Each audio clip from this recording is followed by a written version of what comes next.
our Sussex allotment. It's Sunday the 10th of May, and I'm going to do a quick update. Unfortunately, I haven't been able to get down here much this week because I've been involved in a lot of the polling for the general election and local elections.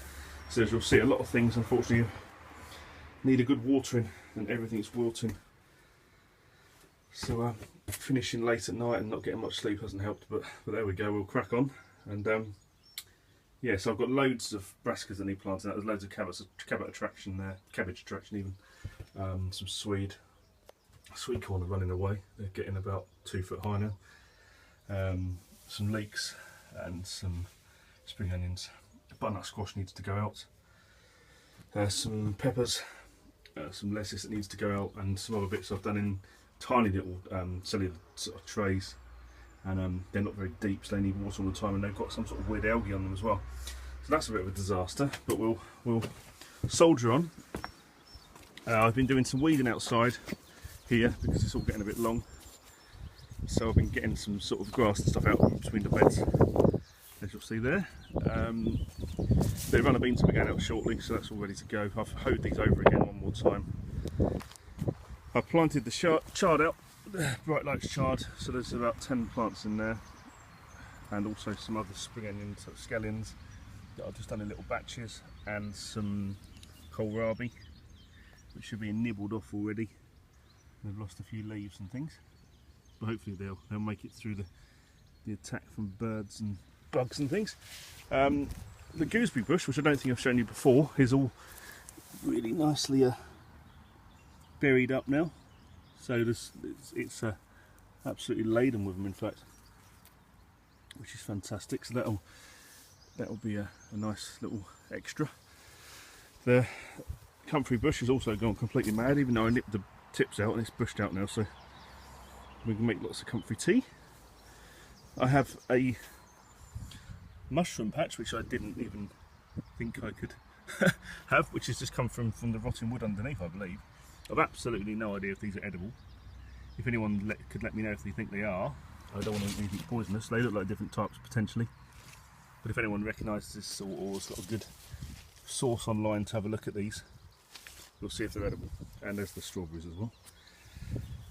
These two rhubarb, compared to the ones at the top, haven't done very well. And looking at Aaron's the other day, when it was the size of an elephant, I'm quite jealous. But there we go. Strawberries again are all starting to flower up nicely. They've all started. Some of them have started to take, and there's a few starting to form up nicely now, which is fantastic. The show parsnips may be a little bit too close together, but we'll see as time goes on.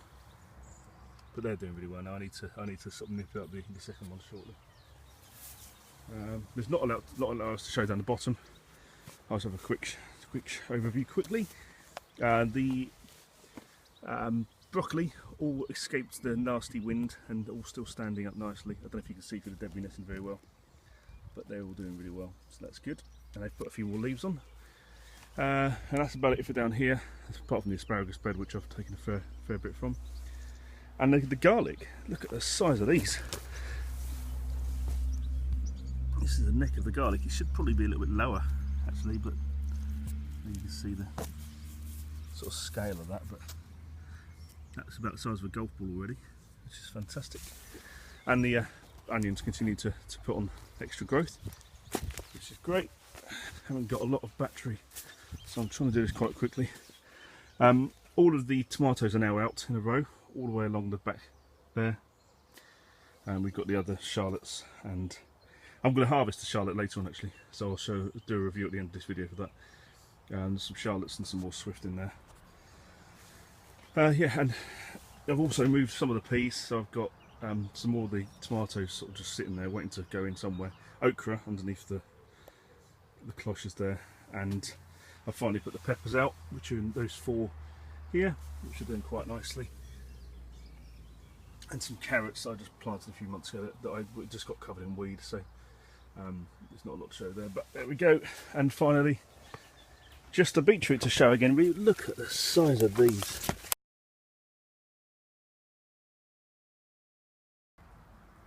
Sorry guys, the camera ran out, so let's have another go. It's a different day, unfortunately, but it's a day later. So this is the beetroot now. I'll give you some sort of guide of scale. There's my hand. There. So it's now about the size, just a little bit smaller than a tennis ball, I suppose. That's actually really good. In fact, I'm going to harvest this one. So let's see. That's 6 weeks. That is just ridiculous. 6 weeks in the polytunnel, and you've got a tennis ball sized beetroot. So I'm really happy with that. Just watered in here. I don't know if I've shown you before my grapevine over in the corner there. It's just starting to climb up that piece of string that's onto the top there. Giving the other potatoes a really good water. And the strawberries, the tomatoes are coming on really nicely now. They all need to be tied in again.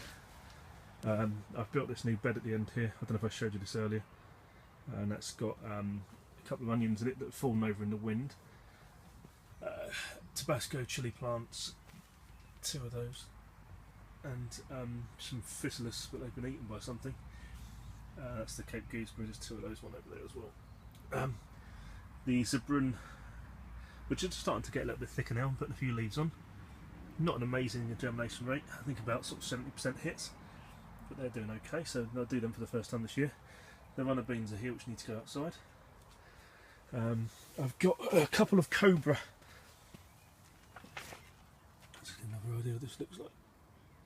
Yeah, a cobra climbing beans, which Dan from A Lot in Diary does, and I've done. He said he just does a couple of plants in the polytunnel, so I've done 6 or 8, and they're going to climb up this little canes here, which I'm going to run across the top to there, and then I'm going to probably go over and back down the other side. And he, I think Dan says he gets carrier bags full from just a couple of plants. So I thought, why, why? It doesn't take a lot of space, and why not? If you can get that much, and they just keep growing and growing and growing. So yeah, it's all good. There's the tomatoes here, which need tying up again into here a little bit better. But there's a first truss on there. There's another truss just starting to form there. So about another 3 weeks, and we'll probably have some tomatoes, and they go all the way along now as well. I need to get these potatoes outside, I think, because they're starting to take up too much room. I've taken down the peas. I think I've explained that already. So that's all good. And there's some really nice peas over here. I've left a few on because I couldn't. Sorry, I'm nearly falling over there. I couldn't just leave these peas to just rot. So there's some really nice peas on here. I think these have probably got that hazelnut in them. Quite thick, and I've got loads and loads of them on. I didn't want to just, so I've left a few in the corner. So I've got about a little 3 or 4 foot patch over here which I've just left. It's sort of climbing up itself really, but I didn't want to take them all out, so I've left this little bit. So that's all good. I've got the okra here, which is doing nicely. I'm sorry if I've gone over this already. I can't remember what I've said and what I haven't said now because it's on 2 different days. So you probably just think I'm warbling on about stuff that I've already covered. But there we go. And there's some more cucumbers there that have done quite nicely. It needs to go out soon. Natural dieback on this potato is crazy. This is one of the swift that's probably been in now about 12-13 weeks, and the plant just gives up. So that needs harvesting soon. Anyway, thanks guys. I'm sorry if I've just warbled on about stuff that I've already talked about, but I wanted to Hi guys, and welcome back to Mark's Sussex Allotment. I thought I'd have a go at the Charlotte now. It's been about 10, 12, maybe 13 weeks. I stupidly didn't write down all the dates I planted things. So I think what I'll do is, I'll do the same as Brendan next year and keep a log and label them all, just so it's easy to work out what's what. There's a bit of natural diebacking on these, as if you can see that. The leaves are starting to fade slightly, and there's some spots on them. Same thing happened last year with the Swift and the Charlotte. And there's some flowers on these as well. So they've been nibbled off by the wood lice here, as you'll see. So they're coming out. So I'll take the harms off and do a review as we've eaten the rest. And I gave some new spuds to my dad the other day. So we're going through them fast. It's Friday the 8th of May, so I'm going to give these a go. There's some showers around, so I'm hoping I'm not going to get soaked during this reveal. But this is the Charlotte, so these should take a little longer, so I'm not expecting a huge yield. But I've got another 6 or 7 pots of them in the polytunnel. Right, it's looking a bit dry. And there's a bit of scab on these. So they've been underwater, as you can see here, and these don't look like Charlotte. They look a bit more like Swift again. So I think I may have picked up the wrong pot, possibly. We'll see. Right, okay. So no, there's hardly anything in here. I've got my manky spud there, and another one. Okay, I think this is underwatering. And these don't look like Charlotte, so I've clearly picked up the wrong pot. But it appears to be more. But no, they're not forming well, so it's got to be underwatering on this occasion. But then again, saying that, there appears to be much bigger yield. This is a huge yield compared to the other one. Maybe they are Charlotte. Sorry, I'm a bit all over the place here. They're a bit more elongated like Charlotte are meant to be, but then you've got some completely round ones. And there's many more there that would have formed. This is very confusing. Okay, sorry, this is probably the world's worst potato reveal ever. So there we go. So there's a weird mix of spuds in here. I think what I may have done is planted one Swift and one Charlotte in the same pot. Maybe because they look the same when I got them, I don't know.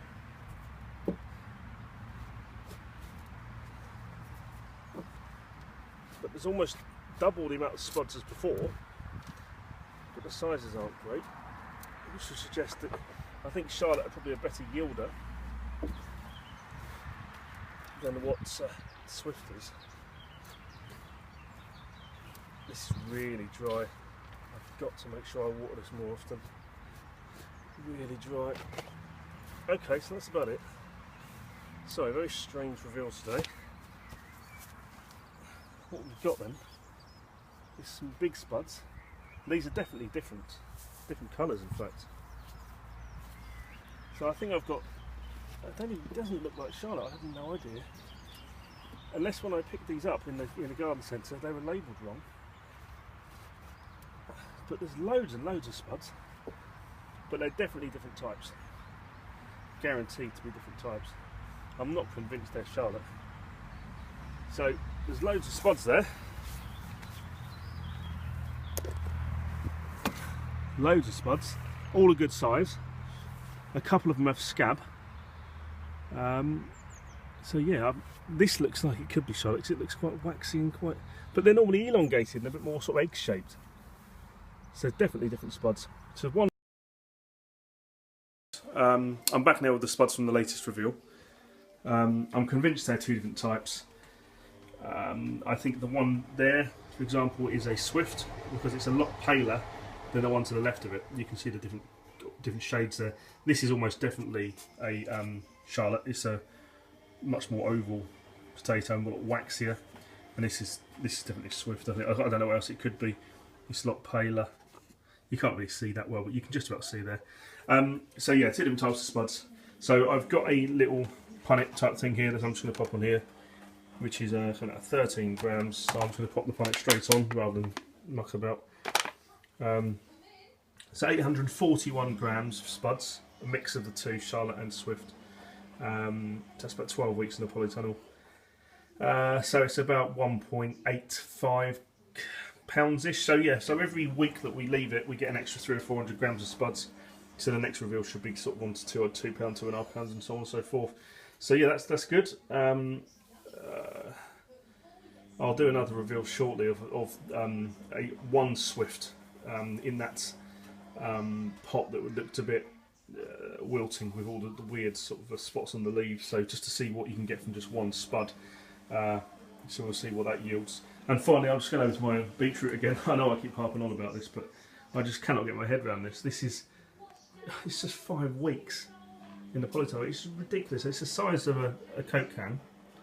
And look at the leaves on that. I mean, I know I keep going on, but I'm sorry, but this is just ludicrous.